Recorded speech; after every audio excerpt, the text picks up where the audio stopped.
Hello everyone. What I have for you today is a discussion of the famous novella The Metamorphosis, written by the expressionist and existentialist Czech writer Franz Kafka. As part of this video lesson, you will get a brief introduction to Franz Kafka and also a detailed analysis of this novella. If you find this video to be interesting, please like and share this video. And also, if you are on my channel for the first time, please don't forget to subscribe. So without much further ado, let's begin the session. Welcome to SJ's classes, everyone.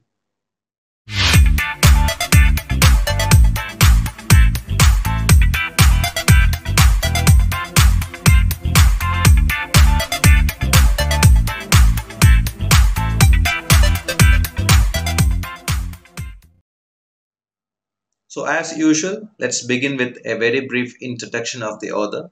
This is that part of the video lesson where you get to familiarize the writer, understand his biography, his literary career, some of his important works, the kind of themes that the writer dealt with.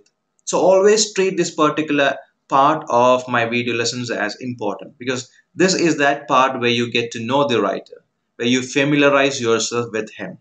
So here is a short introduction to Franz Kafka. Franz Kafka was one of the most significant and influential fiction writers of the 20th century. He was a Czech novelist and short story writer who wrote in the German language. So it's not Czech language that he preferred, but German language. He was born on July 3rd, 1883 in Prague, which was then the capital of Bohemia. And Bohemia, if you don't know about this particular place, was a kingdom that was part of the Austro-Hungarian Empire, and it is presently located in the Czech Republic. Franz Kafka died on June 3rd, 1924 in Austria. He is renowned for his visionary and profoundly enigmatic stories that often present a grotesque vision of the world in which individuals burdened with guilt, isolation, and anxiety make a futile search for personal salvation. So, if you ask me, give me a one-liner about why is this writer so popular, then my answer would be that he is popular for his profoundly enigmatic stories. Enigmatic in the sense, having an unobvious or, mysterious meaning behind something or something that is quite hard to understand. Just like the transformation that we see at the very outset of the novella that we are about to discuss today. So he was popular for his profoundly enigmatic stories that often presented a grotesque vision of the world. Grotesque, I can use several synonyms for this particular adjective: abnormal or distorted or unnatural. So these are the kind of adjectives that are normally associated with the characters or the world that you find in Kafka's novels. So this would be actually a one-liner for the kind of works that he wrote, or why he was, or the answer to the question why he was so popular. The apparent hopelessness and the absurdity that seem to permeate his works have been considered emblematic of existentialism. So that is why his works are normally associated with existentialism. It's not that he was an existentialist writer as such. Now, critics, normally associate him more with expressionism rather than existentialism. But we can also read his works from this particular point of view or perspective. Kafka's celebrity status as a writer came only after his death. During his lifetime, he published only a few of his works. It might be because of the reason that he was a Jew and he experienced social tensions and isolation from the German community. It was his university friend Max Brod who later became his editor, biographer, and literary agent, who preserved and published most of Kafka's works posthumously, including the unfinished novels. He was also someone who did not enjoy a great family life. His father, Hermann Kafka, was a business owner and a domestic tyrant. Tyrant means a cruel and oppressive dictator. So his father was a business owner, but a domestic tyrant who frequently abused his son, his mother, Julie Lowy. His two brothers died as infants in the late 1880s, and his three sisters later died in the Nazi concentration camps. So, this is why I earlier said that he did not enjoy a great family life. His father was a tyrant. His mother, Julie Lowy, she could not understand the kind of potential that her son had. His brothers died as infants, and also his three sisters died in the Nazi concentration camps. And probably this is why he suffered, from clinical depression and social anxiety, insomnia, and tuberculosis, which later on complicated his physical status, his physical well-being. And it's this tuberculosis which complicated his laryngitis and later on caused him to lose his voice before his death in 1924. His most popular and best-selling short novel is The Metamorphosis. That's why we call it as a novella, because it's a very short novella. And it was completed in 1912 and later on published in 1915. This novella is about a traveling salesman who gets transformed into a giant bug. That is the plot of the novella. Some of his other major works include The Trial, which was written between 1914 and 15 and was first published in 1925. This work is commonly regarded as his best work, and it tells the story of Joseph K., a man arrested and prosecuted by a remote, inaccessible authority, with the nature of his crime revealed neither to him nor to the reader. So, this is the kind of crisis that we confront while we read this particular novel titled The Trial. Neither Joseph K. or us, the readers, are quite aware of the nature of his crime. That is the kind of existentialist crisis that Joseph K., the protagonist in the novel The Trial, confronts. Now, one of his other major works is titled The Castle. It was published posthumously in 1926. It is one of his unfinished novels. And in this novel, we come across a protagonist who is known only as K. He arrives in a village and he struggles to gain access to the mysterious authorities who govern it from a castle supposedly owned by Count West. That forms the plot of the novel titled The Castle. America is yet another novel which was written probably between 1912 and 1914, and it was prepared for publication by Max Brod, his friend I spoke about earlier, in 1927, 3 years after the author's death. The narrative of this particular novel concerns the efforts of young Karl Rossmann, who has newly arrived in America and attempts to find his place in an enigmatic and hostile society. So I gave you the details of these novels so that you can understand why gave you a one-liner regarding, or it would rather justify the one-liner I gave you regarding his popularity, that he wrote novels about enigmatic stories that often present a grotesque vision of the world. And you find that the characters struggle. In The Trial, you find that it's Joseph K. who struggled to understand what has happened to him.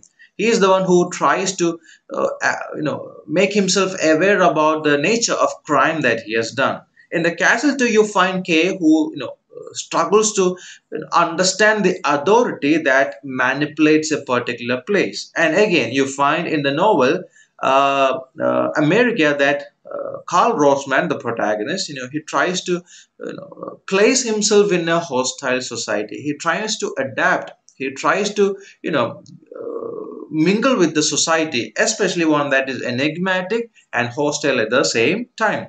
So, as you read Kafka's works, you will understand that his works are full of torture, description of wounds, disorientation, sadomasochism, which is sadism combined with masochism. Masochism is the sexual pleasure obtained from receiving punishment. And you also find that there are unexplained cruelty, appearance of rodents, beetles, vultures, and other grotesque creatures, these creatures, they appear in his novels, and all these visuals you get it set against a background of utter hopelessness and despair. So these are the kind of aspects that you confront while you read his works. Now, when you read about Franz Kafka, you'll also come across the term or the adjective Kafkaesque, which later came into common usage to denote mundane yet absurd and surreal circumstances of the kind commonly found in Kafka's work. So this is a term or adjective that is commonly associated with this Czech writer. Kafka's situation occur when individuals are overwhelmed by bureaucracies in an unreal, nightmarish environment in which a person feels disoriented and powerless. So this is the kind of situation which makes it eligible to become Kafkaesque. You are powerless, you feel disoriented, you understand or feel that you are unable to do anything, you don't have the power to control the kind of situation which you are in, then that kind of situation is what is called as Kafkaesque. The person who is in a Kafkaesque situation has no resources to escape from this particular nightmare that he is in. The term Kafkaesque originally referred to situations in literature but has come to apply to real life situations that are over complex or bizarrely illogical. So this was once a term that was popular in literature, but this term has now a common usage. So that's all about Franz Kafka. Now let's move on to an analysis of the novella that I have for you today. The novel is titled Metamorphosis. It's a novella, as I said earlier, which means a short novel or a very long short story. You can see it in both ways. It was written by Franz Kafka. It was first published in 1915, and the first English translation appeared in 1933. It was first published in German in 1915 and it was later on translated into English in 1933.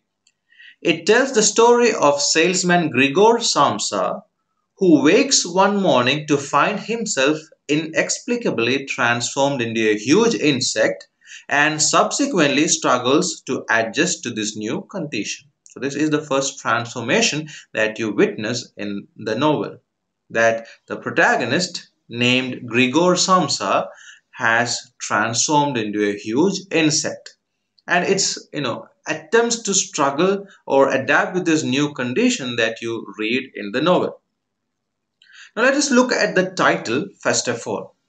The word metamorphosis in the case of an insect or amphibian indicates the process of transformation from an immature form to an adult form through two or more distinct stages. Now why do I tell you about insects? Because in the novel we have the protagonist who transforms himself into a huge giant bug or an insect, and we see that he lives the life of an insect later on. So it's important that we understand this particular word metamorphosis in connection with the insects as well.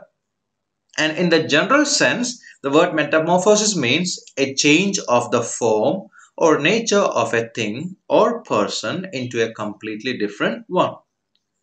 Now, there are many examples of transformation in the story, both physical and behavioral, that are expressed in both symbolic and literal forms. The first transformation is a physical one. So, what I'm trying to do here is to give a justification to the title that Franz Kafka has used for the novel. So, the first transformation that you see is a physical one. Gregor Samsa wakes up in the morning and realizes that he has transformed into a giant insect. You also have other examples for transformations happening in the novel.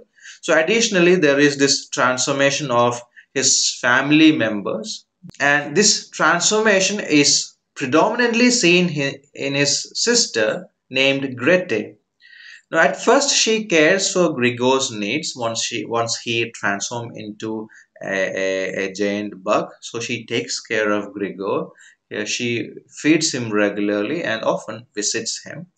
But as time goes on, Grete grows older and her priorities change.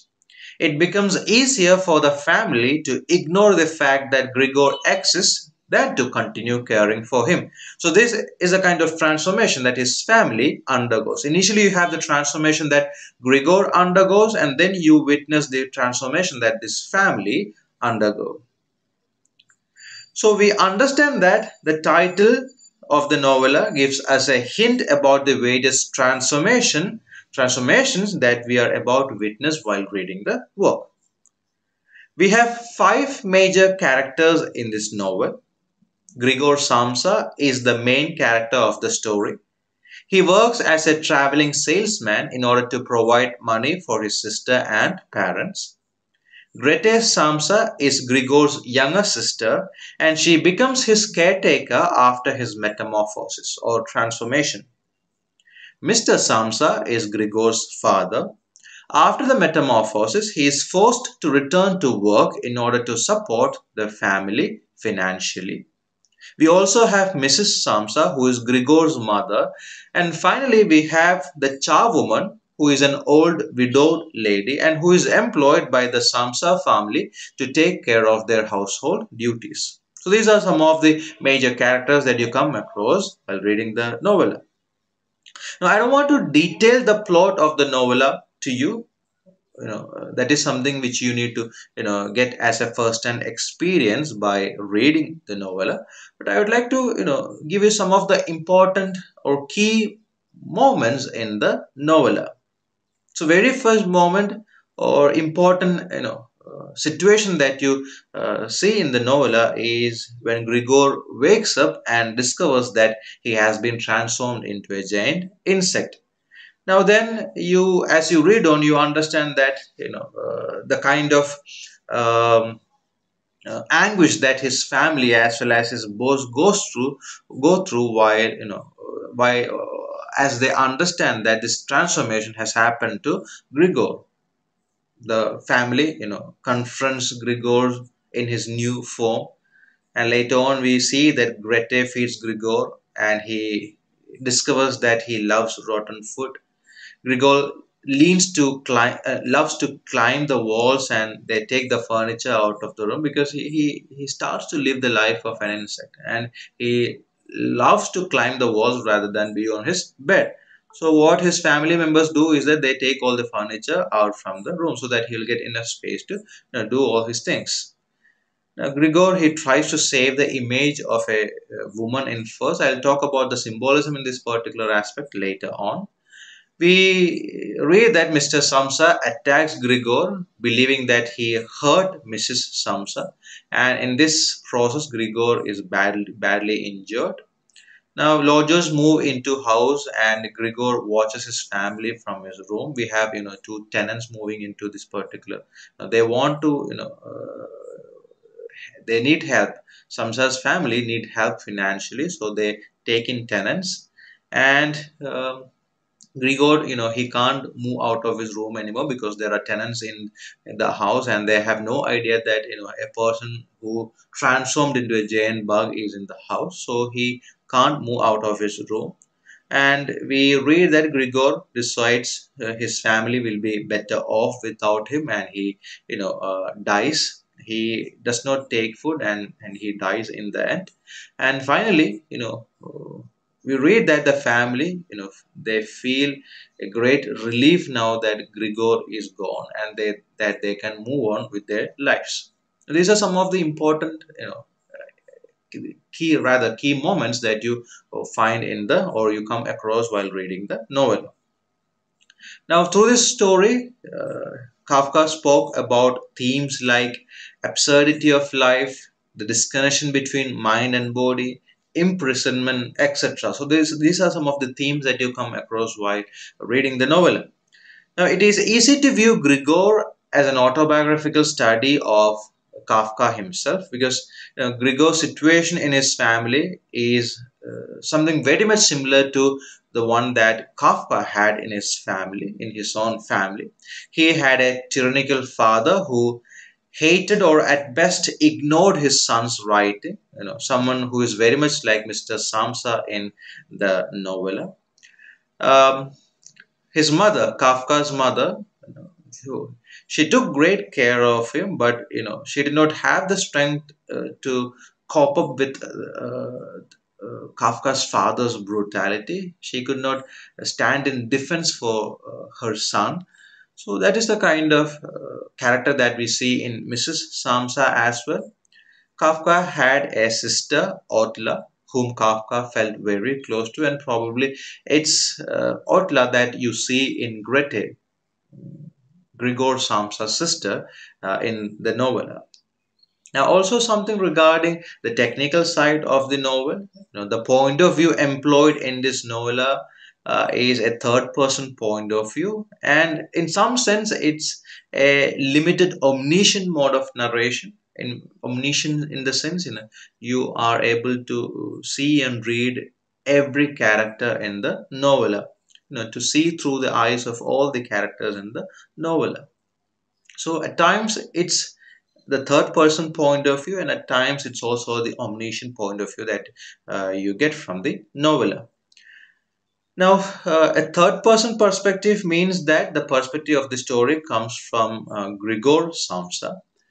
Uh, the reader is within Gregor's mind, hearing his thoughts and discovering what happened to his body at the same time as he does. You can also find examples of metaphor, irony, and symbolism in the novel. Samsa being trapped inside the body of an insect could be seen as a metaphor for him being a prisoner of society, money, and his family. One other important symbol is the picture of the woman on the wall. I spoke about it earlier. And you find this picture inside Gregor's room. In the photo, you find that a lady who wears a fur, a hat, and a boa. Boa is a long, thin, fluffy scarf of feathers or fur. So that is a character that you see in the image. It's unclear who she is supposed to be, but she is there as a symbol of Gregor's lost future, the warmth of human company, and his own distant humanity. So these are some of the technical aspects that you find in the novel. So I gave you an introduction to Franz Kafka. I spoke about some of the important or key moments that you confront while reading the novel. I spoke about the major characters in the novel, and also why probably Kafka gave the title Metamorphosis to this novella. And finally, also I pointed out some of the important aspects as far as the technical side of this novella is concerned. So I hope you have an understanding regarding this novella. Please do read this novel. It's only when you read this novel that arrive at a greater understanding of the details that I shared with you today. Thank you so much for watching this video lesson. Have a nice day.